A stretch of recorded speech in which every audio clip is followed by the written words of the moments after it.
وەستا دەشتی مەغدیت ئاسنگەرە و لە ڕۆژی جیهانی کرێکاراندا سەرقاڵی کارەکەیەتی.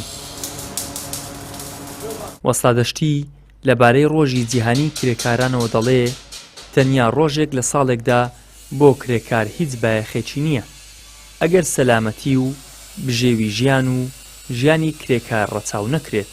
ساڵ 306 ڕۆژە ئەتو پێویستە لە ساڵێکی تاو مەسەرەن گرنگیدان هەبی بە لە کرێکار و سەلامەتی کرێکار و ژیان و بژێوی کرێکار. گرنگەوە بتوانین بژێویەکی شایستە لە بۆ کرێکار پەیدا بکەیت.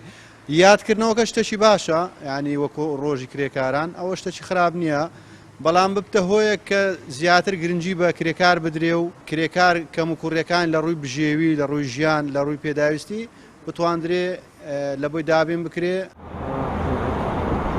تەنیا لە شاری هەولێر لە ساڵی 2025دا 13 کرێکار گیانیان لەدەستداوە کە 3 کەسیان بیانی بوونە.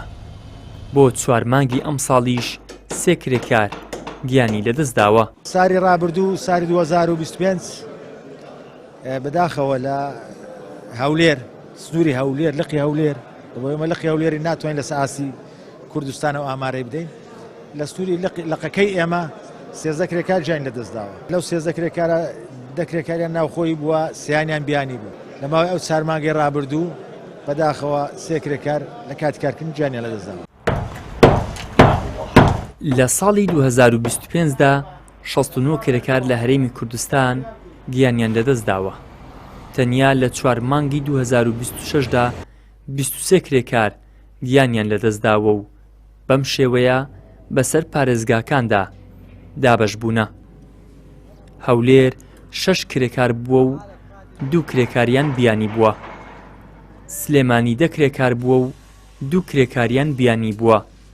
دهۆک 3 کرێکار بووە و 1 کرێکاریان بیانی بووە. زاخۆ 2 کرێکار بووە و گەرمیان 2 کرێکار.